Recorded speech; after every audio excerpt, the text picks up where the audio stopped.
Jeremiah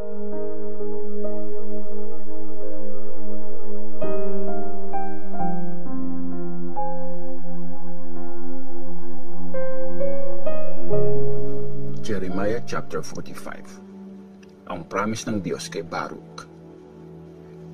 Noong ika-4 na taon ng paghahari sa Juda ni Jehoiakim na anak ni Josiah, kinausap ni Prophet Jeremiah si Baruch na anak ni Neriah. Sinulat naman ni Baruch sa isang scroll ang mga dinikta ni Jeremiah. Baruch, ito ang sinasabi sa iyo ni Lord, ang Diyos ng Israel. Sinabi mo, kawawa naman ako. Tinagdagan pa ni Lord ng kalungkutan ang paghihirap ko. Pagod na ako sa pag-iyak at di na ako makapagpahinga. Kaya sinasabi ko, winawasak ko na ang tinayo ko at binubunot ko na ang tinanim ko. Gagawin ko ito sa buong mundo. Naghahangad ka ba ng dakilang bagay para sa sarili mo? Huwag mo nang hangarin ang mga ito. Kasi magdadala ako ng mabigat na disaster sa lahat ng tao. Pero sisiguraduhin kong iingatan ko ang buhay mo saan ka man pumunta. Akong si Lord ang nagsabi nito. Jeremiah chapter 46. Ang judgment sa Egypt. Ito ang sinabi ni Lord kay Prophet Jeremiah tungkol sa mga bansa, tungkol sa Egypt, sa army ni King Necho na tinalo ni King Nebuchadnezzar ng Babylonia sa may Euphrates River sa Carchemish noong ika-4 na taon paghahari sa Juda ni Jehoiakim na anak ni Josiah. I-ready nyo ang inyong mga shields at sumugod kayo sa gera. Lagyan nyo ng sapin ang mga kabayo at sumakay dito ang mga sundalo. Humanay kayo at mag-helmet. Hasain ang mga sibat at isuot ang mga armor. Pero ano itong nakikita ko? Takot na takot sila at umaatras.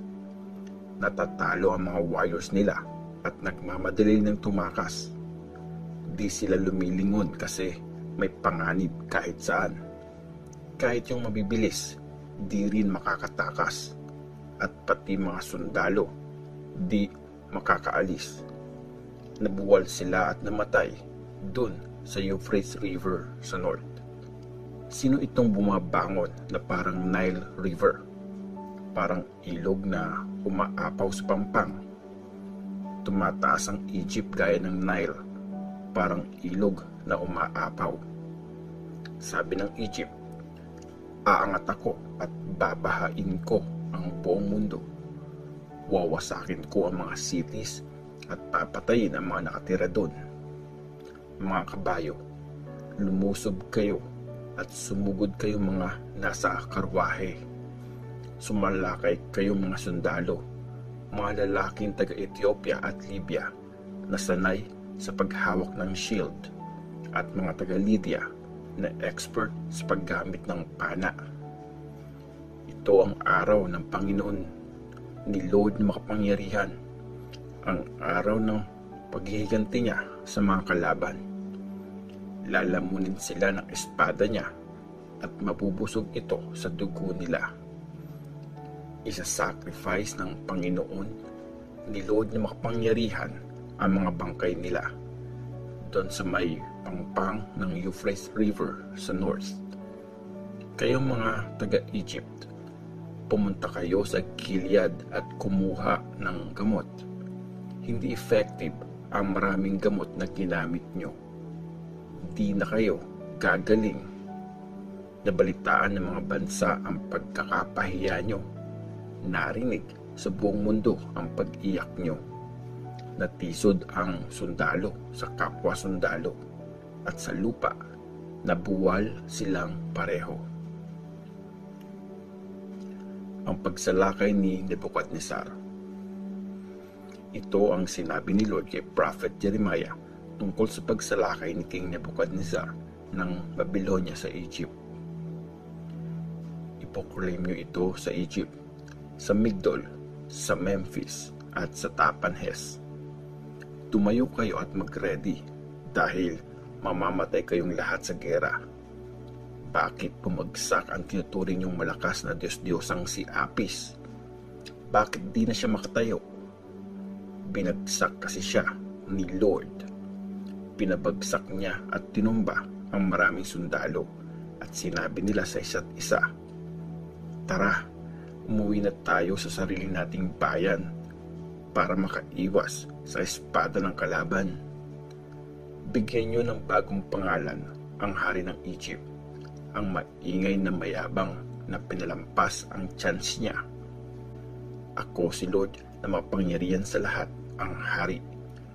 Ako ang Diyos na buhay, tulad ng Mount Tabor na mas mataas sa mga bundok at gaya ng Mount Carmel sa harap ng dagat.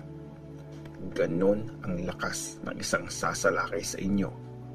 Mga taga-Egypt, i-ready nyo ang mga sarili nyo sa pagkabihag. Mawawasak ng tuluyan ang Memphis. Guguho at walang titira doon kahit isa.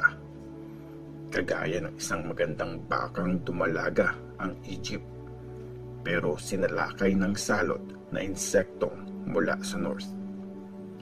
Kahit na ang mga inupahan niyang sundalo naging para mga pinatabang baka na kakatayin na. Tumalikod din sila at nagtakbuhan. Di nila kinaya ang pakikipaglaban. Dumating na ang araw ng kanilang katapusan, oras ng punishment nila. Tumakas ang Egypt gaya ng ahas na gumagapang papalayo kasi dumarating ng buong lakas ang mga kalaban niya. May daladala silang mga palakol, gaya ng mga nagpuputol ng mga puno. Puputulin nila ang mga puno sa gubat kahit na mahirap itong pasukin. Mas marami sila kaysa sa mga locust. Di sila kayang bilangin. Mapapahiya ang mga taga-Egypt. Masasakop sila ng mga taga-North. Akong si Lord ang nagsabi nito. Sinabi ni Lord na makapangyarihan sa lahat, ang Diyos ng Israel.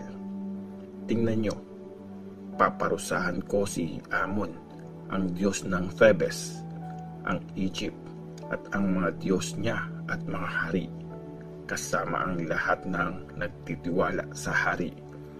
Ibibigay ko sila sa gustong pumatay sa kanila, kay King Nebuchadnezzar ng Babylonia at sa mga officers nito.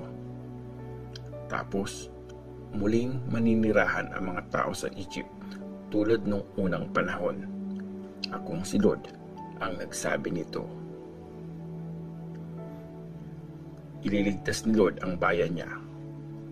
Pero, huwag kang matakot, Jacob na servant ko, at Israel, huwag kang panghinaan ng loob.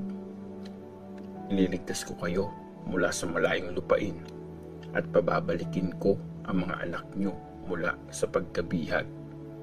Babalik si Jacob at mamumuhay ng mapayapa at wala na siyang kakatakutan. Inuulit ko, huwag kang matakot, Jacob na servant ko, kasi kasama mo ako. Wawasakin ko ang lahat ng bansang pinagtapunan ko sa iyo, pero di kita wawasakin.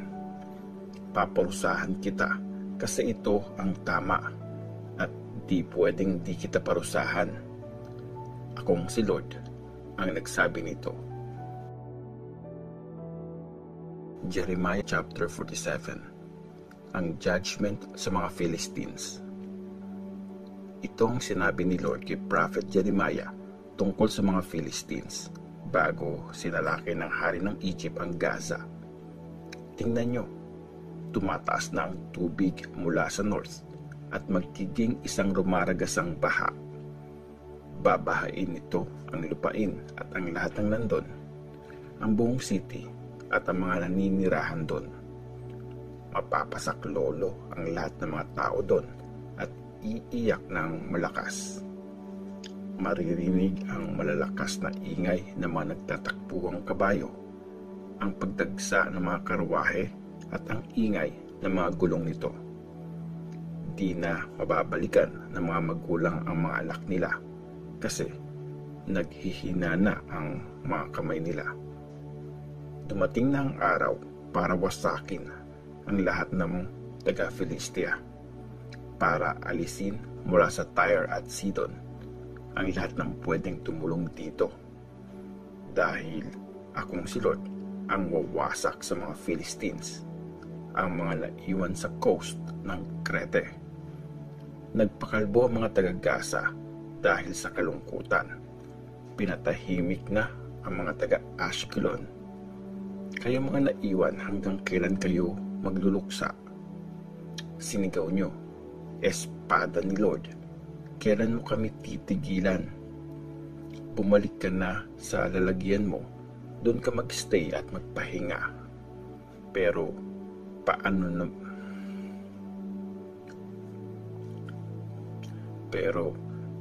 naman ito magpapahinga kung ako ang nag-utos sa kanya? Inutusan ko ang espada na salakayin ang Ashkelon at ang mga naninirahan sa coast.